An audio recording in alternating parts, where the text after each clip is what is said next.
Welcome to our channel knowledge of philosophy.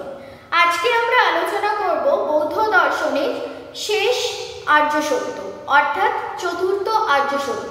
সেই চতুর্থ আর্য সত্যে আমরা অষ্টাঙ্গিক মার্গ সম্পর্কে জানতে পারব। তো চলো আজকের ক্লাসটা আমরা দেখে নিই। বৌদ্ধ দর্শনের চতুর্থ যে আর্য সত্য সেটা হলো দুঃখ নিরোধ মার্গ। এই বুদ্ধদেবের মতে দুঃখ নিবৃত্তির উপায় আছে। দুঃখ নিবৃত্তির এই মার্গ বা পথকে বৌদ্ধ দর্শনে অষ্টাঙ্গিক মার্গ বলা হচ্ছে।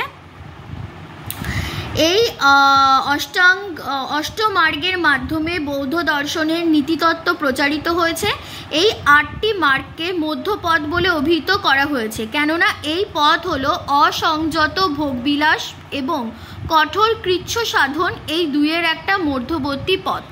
এই 8টি মার্গে অষ্টাঙ্গিক মার্গের কথা যে বৌদ্ধ দর্শনে চতুর্থ আর্য সত্যে আলোচনা করা হয়েছে, সেই 8টি মার্গ হচ্ছে সম্যক দৃষ্টি, সম্যক সংকল্প, সম্যক বাক, সম্যক কর্মান্ত, সম্যক আজীব, সম্যক ব্যায়াম, সম্যক স্মৃতি, সম্যক সমাধি।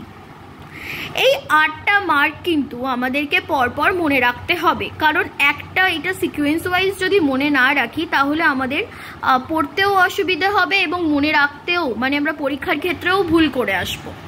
তাহলে এই 8টি মার্গ কি কি? প্রথম হলো সম্যক দৃষ্টি, সম্যক সংকল্প, সম্যক বাক, সম্যক কর্মান্ত, সম্যক আজীব, সম্যক ব্যায়াম, সম্যক স্মৃতি এবং সম্যক সমাধি।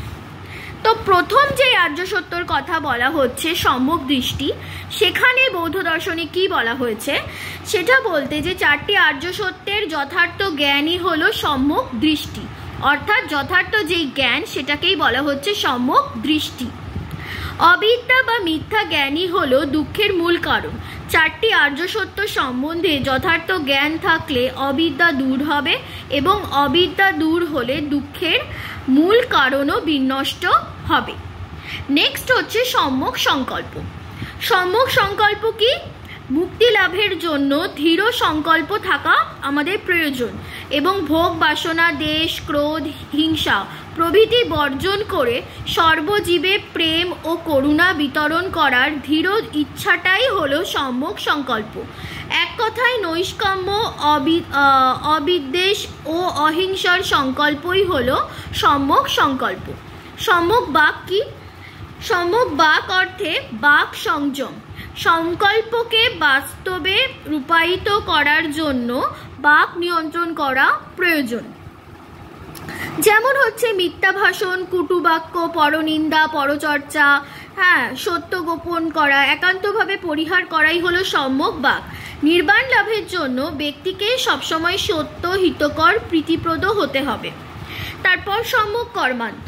সম্যক কর্মান্তটা কি? সম্যক আচরণ করাকে বলা হচ্ছে সম্যক কর্মান্ত। শীল ও দান সম্যক কর্মান্তের অন্তর্গত।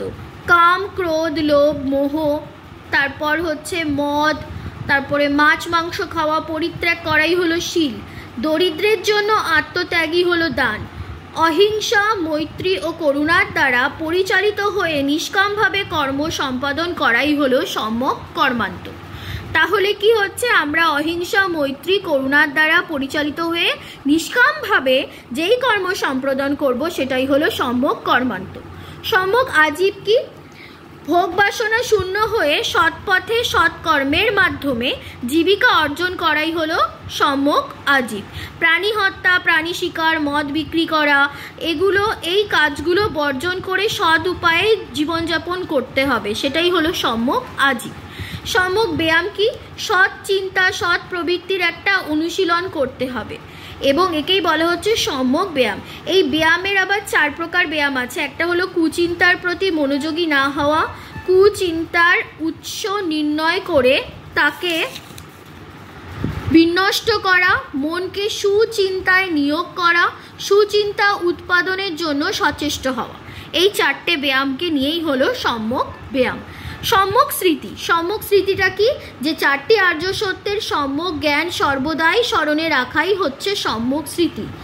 নির্বাণ সাধনকামী ব্যক্তিকে সর্বদা মনে রাখতে হবে জগৎ ও জীবনের সবই পরিবর্তনশীল। এইরূপ স্মৃতির ফলে ভোগ সুখে বৈরাগ্য দেখা দেয়। এবং অনিত্য সংসারের প্রতি একটা আসক্তি থাকে না, ফলে নির্বাণের পথটা হচ্ছে সুগম হয়, সেটাই হলো সম্যক স্মৃতি। আর লাস্ট যেটা হচ্ছে অষ্টাঙ্গিক মার্গের মধ্যে 8 নম্বর যেই মার্গটা, সেটা হলো সম্যক সমাধি, যেটা কিনা সম্যক সমাধির অন্য নাম হলো ধ্যান। অষ্টাঙ্গিক মার্গের প্রথম 7টি সোপান অতিক্রম করে নির্বাণ সাধনকামী ব্যক্তি সকল অশুভ ভাবনা মুক্ত হয় এবং সে সম্যক সমাধি বা ধ্যানের উপযোগী হয়ে ওঠেন। এই মানে লাস্ট যেটা হচ্ছে সেটা হলো সম্যক সমাধি, মানে যেটা আমরা ধ্যানের মাধ্যমে লাভ করতে পারবো। সম্যক সমাধির 4টে স্তর আছে, যার মাধ্যমেই ধীরে ধীরে নির্বাণ লাভ সম্ভব। প্রথম স্তরে সাধক একটি বিষয় চিন্তায় মনকে সমাহিত করে। সত্য সম্পর্কে এই স্তরে সংশয় বা বিচার বিতর্ক থাকে। অবশ্য এই সমাহিত অবস্থায় সাধকের মনে এক অদ্ভুত সুখানুভূতি থাকে। দ্বিতীয় স্তরে সত্য সম্বন্ধে কোনো সংশয় বা বিচার বিতর্ক থাকে না, কিন্তু এই স্তরে সাধকের মনে এক দিব্য আনন্দ থাকে।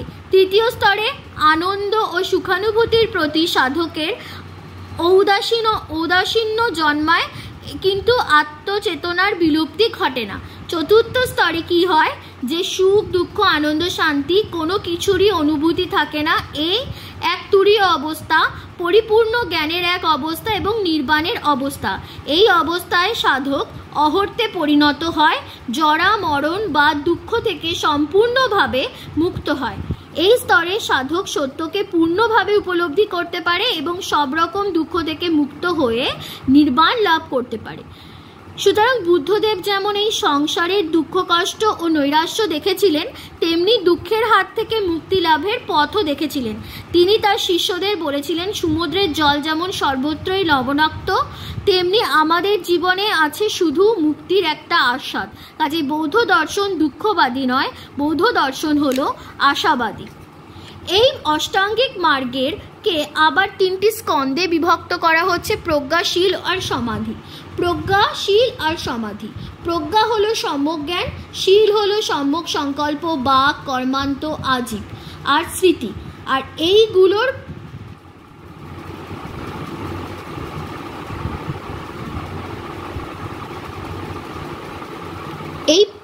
এইগুলোকে একত্রে আমরা বলবো পঞ্চশীল।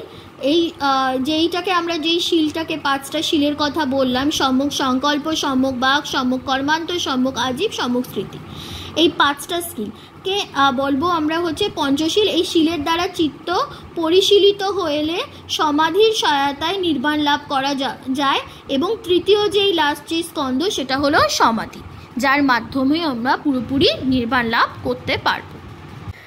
সো বৌদ্ধ দর্শনের এই 4টি আর্য সত্যর ওপর নির্ভর করেই কিন্তু এই পুরো দর্শনটা তৈরি হয়েছে। তো আমরা একটা কথাই বলবো যে আগের ক্লাসগুলো এখনো পর্যন্ত যারা দেখোনি, এই 4টি আর্য সত্য যেই ক্লাসগুলো পরপর হয়েছে, তারা গিয়ে পরপর ক্লাসগুলো দেখো, তাহলে আজকের যেই ক্লাসটা করালাম সেটা পুরোটাই তোমাদের কাছে ক্লিয়ার হয়ে যাবে। আর যারা দেখেছো তাদের কাছে তো পুরোটাই ক্লিয়ার হয়ে গেল। আশা করি তোমরা সকলে সেটা বুঝতে পেরেছো। তো এই 4টি আর্য সত্যর পর আমরা নেক্সট দিন আলোচনা করব হচ্ছে বৌদ্ধ দর্শনের মূল তত্ত্বগুলো, যে বৌদ্ধ দর্শনের মূল যেই ভিত্তি, মূল যেই তত্ত্ব, সেই তত্ত্ব সম্পর্কে আমরা একটু আলোচনা করে নেব। যদি ক্লাসটি ভালো লেগে থাকে অবশ্যই লাইক আর শেয়ার করো, এবং আমাদের চ্যানেলে নতুন কোনো সদস্য থেকে থাকলে চ্যানেলটিকে সাবস্ক্রাইব করো। আজকের ক্লাসটা এইটুকুনি। Thank you so much.